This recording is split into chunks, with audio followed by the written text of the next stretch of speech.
History books present a straightforward narrative of World War I, assassinations, alliances, and armies marching towards destruction. However, historical documents reveal a story that official accounts completely omit. In July of 1914, Europe's financial system was collapsing under its own weight, independent of any impending conflict. London, the world's financial epicenter, saw its markets freeze by the end of that month. Stocks plummeted overnight, while depositors were unable to access their funds for days. The London Stock Exchange shut down entirely for a period of 5 months. Britain was not alone in its financial distress. Approximately 50 nations globally faced a concurrent economic crisis. Bank runs spread like wildfire. Stock markets collapsed across continents, and a global financial system built over decades was dissolving. This crisis did not begin in August with the outbreak of hostilities. It had been suffocating banks throughout 1913, long before any archduke's assassination. Behind their marble facades and polished brass fixtures, bankers scrambled to conceal the realities revealed by their balance sheets. Credit markets in London, Paris, and Berlin had been paralyzed for months. Reserve ratios had fallen to dangerously low levels throughout the system. Many prominent institutions operated on unimaginable profit margins, precariously close to total ruin. Gold, the very foundation of the entire system, was being hoarded by central banks in a desperate race, creating a liquidity drought that threatened even the most robust establishments. Banks could not simply print money to escape their impending doom. The gold standard had become a straitjacket, and a single depositor's panic could trigger a chain reaction no one could halt. Then, something extraordinary occurred. In August, war was declared. Suddenly, the banking system that should have failed was rescued. Normal regulations were suspended overnight without debate. Gold requirements vanished as if they had never existed. Government guarantees poured into banks in unprecedented volumes. The crisis that had been accumulating for years was immediately attributed to the wartime emergency, rather than decades of reckless expansion. What if the most significant conflict in human history was not a disruption of finance, but its salvation? To understand how the war became a bailout, we must examine how banks constructed their predicament over 4 decades of unchecked growth. Between 1870 and 1913, European banks increased their deposit base by roughly 400%, while their gold reserves grew by a mere 80%. The mathematics of this imbalance created a ticking time bomb that every bank executive understood, but none dared publicly acknowledge. Fractional reserve banking has always carried risks, but by 1913, the system had reached its breaking point. Each bank's survival depended entirely on the solvency of all others, creating an interconnected house of cards where one collapse would trigger a cascading failure. Bankers had engineered a system where individual caution was rendered meaningless. Once confidence eroded, collective collapse was the only recourse. The rush for colonial loans had devolved into a nightmare that kept bankers awake at night. Massive loans to South American governments were bleeding the institutions dry, and Argentina's default in 1890 was merely the most visible wound.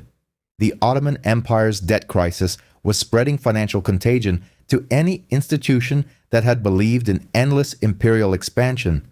African colonial ventures, expected to yield profits, were instead generating compounding losses on balance sheets. Domestically, vulnerabilities were equally severe and far more immediate. Property bubbles in London and Paris had inflated real estate values beyond all rational calculation. Industrial loans to steel manufacturers, railway companies, and oversized factories represented exposure to sectors with immense overcapacity.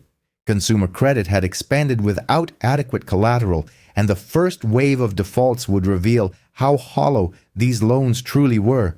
But the gold standard created the ultimate constraint that made all other problems insoluble. Banks could not simply print money to escape their predicament because gold convertibility prevented any monetary expansion. This meant bank runs became existential threats. Any loss of confidence would spell a bank's demise within days. Central banks competed fiercely to acquire gold, a finite resource, triggering hoarding behavior that drained liquidity from the entire system. Banks had shackled themselves to a system that guaranteed their destruction the moment the public ceased to believe in their solvency. By 1913, panic was no longer a theory. It was unfolding behind closed doors in the boardrooms of the world's financial capitals. The Bank of England held emergency consultations with Treasury officials throughout the year as liquidity pressures mounted.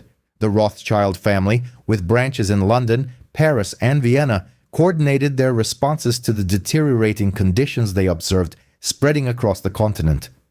JP Morgan's partners sent private warnings to the architects of the new Federal Reserve System in America.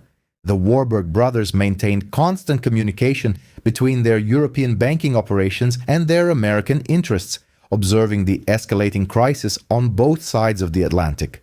The warning signs were visible to anyone with access to the real numbers, and insiders were paying close attention.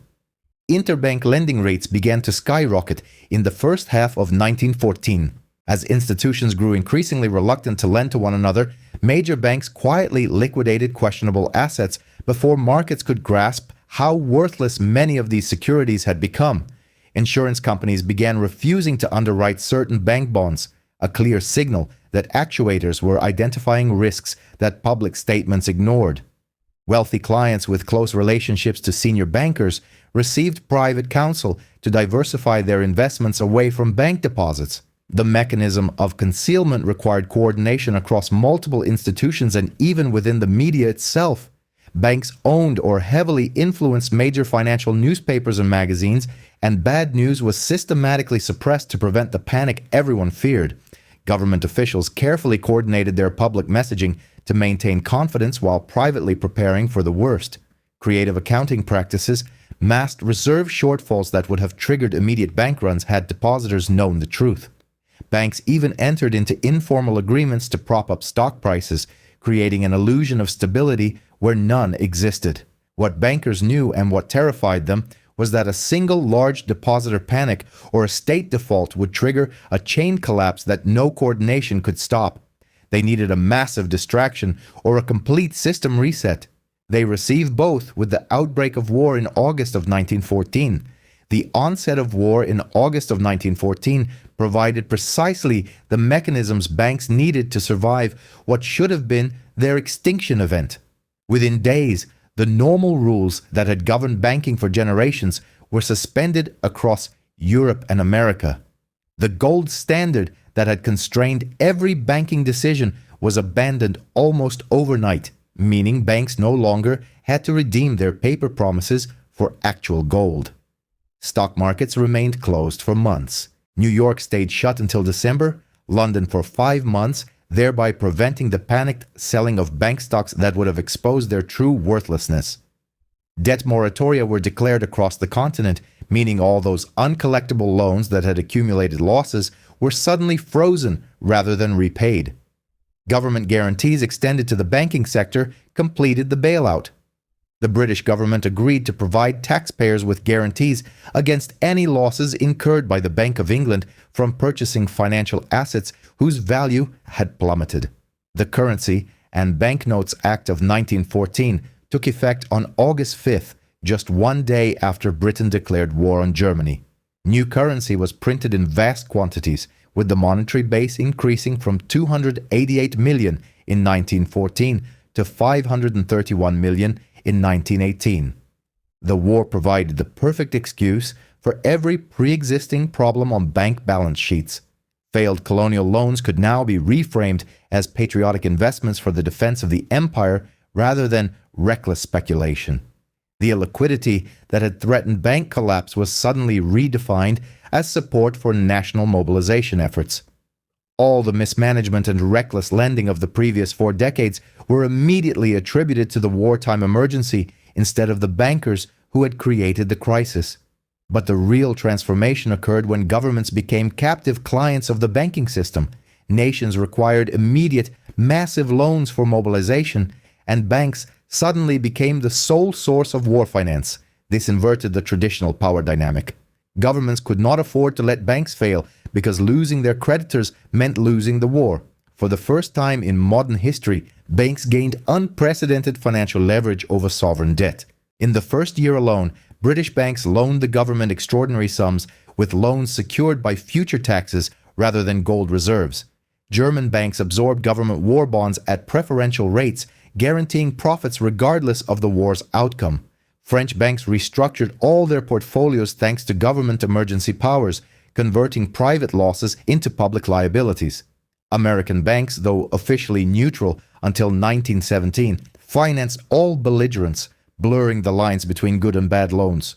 While generals planned troop movements, bankers orchestrated something far more permanent: the largest balance sheet recycling operation in modern history.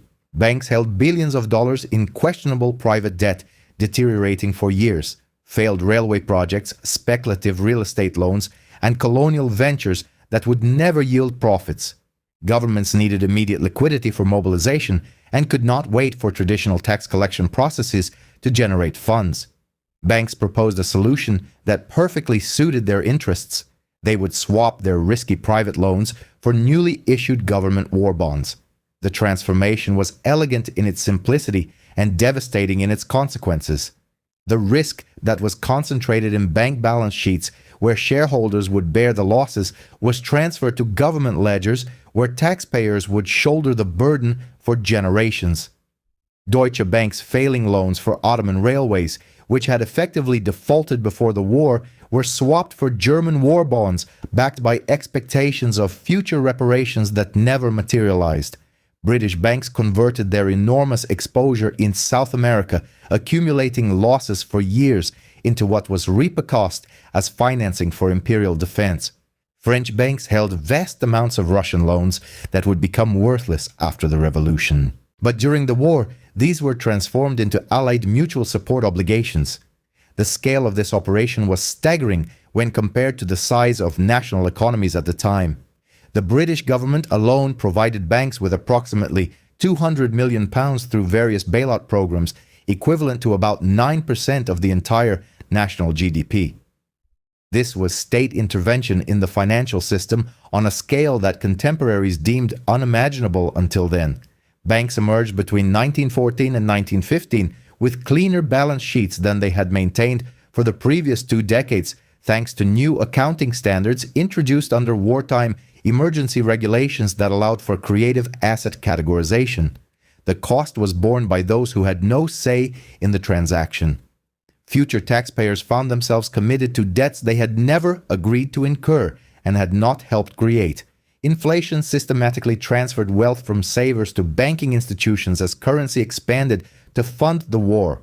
Currency devaluation benefited wealthy debtors, banks holding government bonds at the direct expense of creditors who had entrusted their deposits to the system. But one institution saw the war coming and positioned itself accordingly. The Federal Reserve Act was passed on December 23, 1913, during the Christmas recess when congressional opposition was at its lowest. By August of 1914, just as wartime mobilization demanded immense lending capacity, the Federal Reserve was operational and ready to step in. The key architects of this new central banking system, Paul Warburg, the House of Morgan Partners, and members of Kuhn Loeb, all maintained deep ties to the European banking operations, firsthand experiencing the crisis. What the Federal Reserve enabled transformed American banking in ways that seemed almost designed for the impending crisis. Through the elastic currency provision, banks could now expand the money supply without gold backing, eliminating the constraint that had threatened European institutions. The lender of last resort function offered banks a backstop to prevent their liquidity from drying up when depositors demanded their funds. The discount window allowed for the temporary warehousing of troubled assets at the Fed rather than forcing banks to immediately recognize losses. The Fed's role in war financing began almost immediately, despite official American neutrality. Federal Reserve officials coordinated American bank loans to Great Britain and France, providing the liquidity that allowed those governments to continue fighting. The Fed carefully managed gold flows to avoid strain on the domestic banking system while enabling vast overseas lending. When America entered the war in 1917, Fed member banks held approximately $2.5 billion in Allied bonds, figures so large that allowing the Allies to fail would have meant catastrophic bank failures across America. The convenience of this timing was remarkable. The creators of the Fed had claimed it would prevent panic episodes like that of 1907. The war immediately demonstrated its value by enabling unlimited bank bailout capacity. What had been sold as a temporary emergency measure never ended. It became the permanent architecture of American finance. By the time the armistice was signed in November of 1918, the banking system that emerged bore little resemblance to the one that had collapsed in 1914. The institutions that should have failed during the pre-war crisis now dominated their governments rather than serving them. Surviving banks did not simply recover, they emerged as monopolies after smaller competitors failed or were absorbed during the war years. The reliance on public debt had fundamentally inverted the traditional power dynamic, making sovereigns subordinate to their creditors for the first time in the modern era. The transformation of power was complete and permanent. Before the war, governments regulated banks and dictated the terms of financial operations. After the war, banks dictated terms to governments, demanding austerity measures, controlling reparation structures, and determining the terms of reconstruction loans. In 1925, the Bank of England forced Britain back onto the gold standard, specifically to protect the interests of bank creditors. Despite the policy devastating employment and industrial production, what had been sold as temporary emergency powers became the normalized structure of modern finance. The suspension of the gold standard was never fully restored to pre-war conditions. Public debt levels remained at wartime levels throughout the 1920s and beyond. Central bank independence, which in reality meant control of monetary policy by bankers without government oversight, became the accepted doctrine. The concept of too big to fail was cemented, effectively making large banks untouchable regardless of their behavior. The victors of this transformation could be measured in concrete numbers. J.P. Morgan and Partners saw their assets grow from approximately $550 million in 1913 to $1.2 billion in 1919. The British banking sector underwent drastic consolidation, shrinking from 38 major institutions in 1913 to just 5 dominant banks by 1920. These 5 major banks would control British finance for generations. During the war years, American banks affiliated with the Federal Reserve tripled their deposit base. The losers bore costs that would compound for decades. Citizens holding savings in pre-war currency saw inflation destroy between 50 and 90% of their purchasing power across Europe. Numerous smaller regional banks faced collapse or were absorbed by larger financial institutions. Entire nations found themselves perpetually indebted to a banking system that mere years prior had teetered on the brink of failure. The established framework from 1914 did not vanish with the war's end. Instead, it became the blueprint for every subsequent major financial crisis. This recurring pattern of consolidation in response to crises repeats with remarkable consistency across different eras. In 1914, the exigencies of wartime led to the suspension of the gold standard, bank bailouts, and a permanent expansion of the financial system. Similarly, the financial turmoil of 2008 spurred TARP bailouts and quantitative easing programs, ultimately resulting in even larger banks emerging stronger than before. The response to the pandemic in 2020 involved unlimited lending by the Federal Reserve, trillions of dollars in support for banks, and an asset price inflation that disproportionately benefited the wealthy. The mechanisms employed in these 3 distinct events are functionally identical. During declared emergencies, standard operating procedures are suspended. Whether it was the convertibility of gold in 1914 or the Federal Reserve's traditional lending limits in 2020, private losses were effectively transferred to public balance sheets through bailouts disguised as measures for systemic stability. Central banks' powers permanently expand under the guise of temporary emergency authorities that curiously never expire. Sector consolidation occurs through targeted rescue operations, where major banks receive lifelines while smaller competitors are either acquired or fail. The specific parallels with modern times reveal just how little has truly changed in over a century. In 2008, the Federal Reserve incorporated $4.5 trillion in toxic assets onto its balance sheet, operating in a manner precisely analogous to World War I's war bond swaps. Throughout 2020, the Federal Reserve, for the first time, directly purchased corporate bonds, breaching theoretical limits that had historically constrained central bank intervention. The recent bank failures, such as those involving Silicon Valley Bank and First Republic, have precipitated further consolidation among the largest institutions rather than ushering in significant reforms. The lessons learned by bankers in 1914 have shaped the management of financial crises for generations. Large-scale crises authorize actions that would be unthinkable in ordinary times. The public acquiesces to temporary measures that quietly become permanent fixtures of the system. Bailouts can be framed as patriotic duty or systemic necessity, masking their true nature. Transfers from taxpayers to bank shareholders. Most critically, those who precipitate a crisis consistently emerge from the rescue with greater power than they held before the collapse. Today, the global banking system confronts the same structural vulnerabilities that threatened it in 1913, only amplified to an exponentially greater degree. Banks are once again excessively leveraged, with derivative exposures measured in the hundreds of trillions. Central banks have pushed traditional tools to their absolute limits through interest rate policies and balance sheet operations. The same interconnected fragility arises where a single significant failure can trigger a systemic collapse. Warning signs are evident to those who observe carefully, just as they were over a century ago. Bank executives are quietly divesting their shares, while regulators grant exemptions that go largely unnoticed. Insiders position themselves before the public comprehends the unfolding events. History reveals a pattern that most individuals completely overlook. Banking crises are not failures of the system. They are opportunities for consolidation and transformation. Every major economic conflict or crisis coincides with fundamental shifts in the financial architecture. The institutions that survived World War I were those capable of capitalizing on the rebuilding efforts, not those caught unprepared. Current geopolitical tensions could serve the same purpose as those of 1914, providing cover for a restructuring of the financial system that is already overdue. When discussing financial stability, the pertinent question becomes, stability for whom? The system is designed to preserve institutions, not the savings of ordinary people. Deposits constitute bank liabilities, and every crisis shifts this burden onto depositors through inflation, bailouts, or currency devaluation.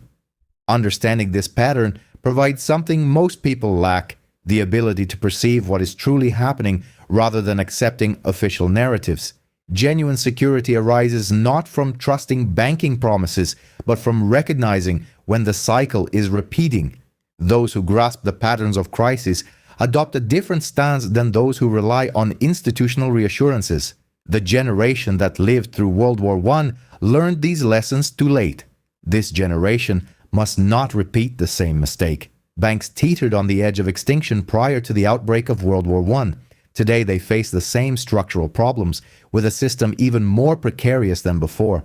The question is not whether another reset will occur. This time, an emergency will be used to justify it. War did not disrupt the banking system in 1914, it rescued banks from their own failures. The forthcoming crisis will further consolidate banking power unless a sufficient number of people recognize that this pattern is repeating. If you know where to look, the signals are already being broadcast. The movements of bank stocks, shifts in regulatory policies, and the Federal Reserve's decisions all convey a story that transcends official explanations. The only true protection available is to comprehend the system as it truly operates. The next chapter in this unfolding pattern is being written right now.